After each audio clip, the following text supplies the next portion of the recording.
Bonjour à tous, Tech Express, regardez, ils sont arrivés, surprise, des AirPods Pro. Pour ce premier test express dont refait le Mac, comment ne pas débuter par la traditionnelle séquence d'unboxing. Dans la boîte donc, on trouve la petite pochette intégrant un court manuel et quelques goodies, et puis bien sûr le boîtier servant d'écrin aux AirPods. Il s'ouvre comme la génération précédente via un capot sur son sommet qui dévoile les oreillettes. Un petit voyant sur la face avant signale quant à lui le niveau de charge des batteries. Premier constat, l'éjection des oreillettes est plus difficile qu'avec les anciens modèles. Il faut en effet tâtonner pour les retirer et les remettre en raison de leur forme coudée. Elles sont en effet intra-auriculaires, elles s'enfoncent donc dans les oreilles via des bouchons dont 3 tailles différentes sont livrées par Apple. Le boîtier des AirPods Pro est plus large et est moins haut que la génération précédente des AirPods. On retrouve toujours à la base une prise Lightning pour recharger les batteries, mais bon point désormais, Apple livre avec ses AirPods Pro un câble Lightning vers USB-C et non plus USB. Les AirPods de seconde génération et les nouveaux AirPods Pro affichent peu ou prou la même autonomie. Apple annonce une endurance globale de 24 heures d'écoute avec plusieurs charges supplémentaires. Quant à l'autonomie des oreillettes, bien qu'elle soit beaucoup plus courte que les précédents AirPods et disposent donc de moins de place pour loger des batteries, elles affichent encore 4 heures et demie d'autonomie. La recharge par induction était la principale avancée des AirPods de seconde génération apparue au printemps dernier, une fonction dont héritent également les nouveaux AirPods Pro qui se rechargent sans fil. Les AirPods Pro se glissent très facilement dans les esgourdes sans besoin de forcer, comme c'est souvent le cas sur les modèles intra-auriculaires, qui nécessitent en plus d'opérer une rotation. Enfin, surtout, elles sont plus discrètes une fois portées que les anciens AirPods avec leur longue tige. Le point fort des AirPods face à la concurrence est sans aucun doute le processus de jumelage avec l'iPhone. Il suffit en effet d'ouvrir le capot du boîtier pour qu'il soit automatiquement détecté par iOS. Il suffit alors de cliquer sur le bouton connexion pour établir la liaison Bluetooth. Mieux, les oreillettes sont également et automatiquement jumelées avec tous vos appareils Apple, iPhone, Mac, iPad et Apple TV, enregistrés avec le même compte iCloud. Reste encore une étape pour finir la configuration des AirPods, celle de l'ajustement des embouts pour affiner la réduction de bruit. Et le test se trouve dans le menu Bluetooth des réglages d'iOS et va analyser tout seul si les embouts fournis par Apple que vous avez installés sur chaque oreillette sont adaptés à vos oreilles. Quid de la réduction de bruit? Pour l'activer, vous avez le choix entre deux méthodes. Ouvrez le centre de contrôle et maintenez enfoncé le doigt sur le bouton de volume des AirPods Pro pour afficher le bouton de suppression de bruit, le couper ou encore activer le mode transparence. La transparence qu'est-ce eh bien c'est simple, les AirPods activent leur micro pour vous faire entendre ce qu'il se passe autour de vous, pour ainsi participer à une conversation sans retirer l'oreillette ou encore traverser tranquillement une route sans risque de se faire écraser. Autre méthode, un appui long sur chaque oreillette active la réduction de bruit, un nouveau appui long, le mode transparence. Pour le reste, on retrouve les actions classiques des AirPods, un appui court pour la lecture de musique, 2 appuis pour passer au morceau suivant, et enfin 3 pour revenir au morceau précédent.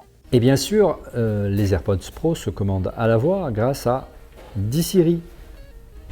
Mets le volume plus fort. Voilà. En revanche, et c'est plutôt la déception, si je veux désactiver la réduction de bruit ou mettre en route le mode transparence, ce n'est pas possible. Démonstration. Dis Siri active le mode transparence sur les AirPods Pro.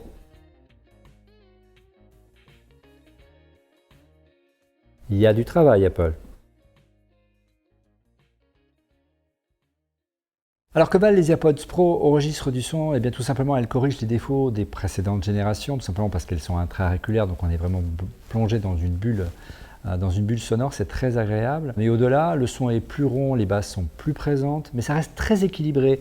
J'avais peur que, comme c'est beaucoup le cas avec les intras, que les basses sont forcées, comme si vous êtes un amateur de jazz, comme c'est mon cas. Ça dénature le son, là c'est très équilibré. Il y a un vrai équilibre tout au long du son, c'est très appréciable. Et j'avais un petit peu peur, vu la proximité entre Apple et Beats, que ce soit très proche de ce que fait les Powerbeats par exemple, qui sont très punchy, très boomy. C'est pas le cas, c'est très agréable, donc bon point, le rendu est équilibré, on aime. La suppression de bruit d'Apple est assez efficace, alors évidemment ici ça marche parfaitement bien, on est dans un open space, il n'y a pas forcément un énorme bruit. On va essayer de les pousser quand même dans leur dernier retranchement, et pour ce faire on va descendre dans le studio. Bienvenue dans le studio d'On refait le Mac. Déjà, c'est un environnement très sonore, très bruyant, parce qu'on a un TriCaster, c'est le mélangeur d'On refait le Mac, qui a un ventilateur qui crache. Au bout de 10 minutes, vous avez qu'une envie, c'est de le casser tellement ça fait du bruit. Si j'active la suppression de bruit, c'est purement magique, je n'entends plus rien. Entre les embouts et la suppression de bruit numérique, automatique, je n'entends plus rien. Mais on veut aller quand même un peu plus loin. Là, j'active la transparence pour pouvoir m'entendre parler. On s'est dit, tiens, essayons de se mettre dans un environnement vraiment très bruyant. Quoi de mieux qu'un avion, hein. Ça a été inventé pour ça, la réduction de bruit, hein, par Bose notamment, hein, pour les pilotes d'avion, pour qu'ils puissent un petit peu discuter, avoir des conversations radio, et surtout pas avoir mal à la tête après 10 heures de vol. C'est vraiment indispensable si vous faites beaucoup d'avions ou si vous faites simplement des transports en commun. Et là, on va pousser le test très loin. On a trouvé une vidéo sur YouTube d'un décollage à bord certainement d'un des avions les plus bruyants de sa génération, à savoir le Boeing 747. Et on le met à fond, on le pousse un petit peu ici à fond dans la régie avec l'ingé son, et voilà ce que ça donne. Et je vais activer la réduction de bruit, attention. Décollage, s'il vous plaît, à Roissy.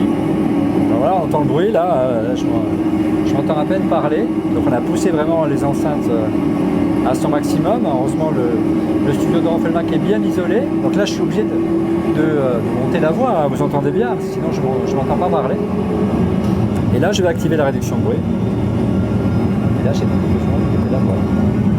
Parce que je suis dans une bulle. Alors, j'entends toujours derrière, évidemment, les réacteurs, mais vraiment, c'est atténué. Et si j'active la transparence, alors à la fois j'ai la réduction de bruit, mais qui est un peu atténuée, et j'entends évidemment les réacteurs. Au final, que penser des AirPods Pro? Le constat est très positif. D'abord, le son, il est bon. Il corrige, les AirPods corrigent les principaux défauts des générations précédentes. On est dans une bulle sonore, c'est très agréable.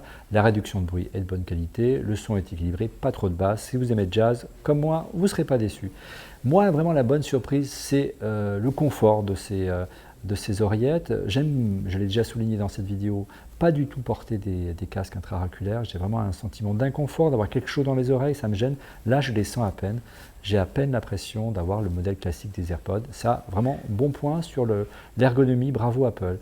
Et enfin, au registre des regrets, les commandes pour pouvoir activer et désactiver la réduction de bruit ou activer la transparence, activer le volume, ça on peut le faire avec Siri, mais on ne peut pas désactiver et activer la transparence ou la réduction de bruit avec Siri, du moins en français.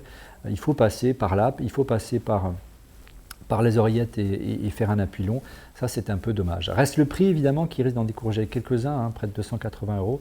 C'est cher pour ce type de casque, mais c'est les tarifs d'Apple. On en a l'habitude, mais la qualité est au rendez-vous. L'autonomie semble également au rendez-vous. C'est encore un peu tôt pour faire un test d'autonomie. Nous y reviendrons plus longuement dans une autre vidéo, tout simplement, dans un prochain On refait le Mac. À bientôt.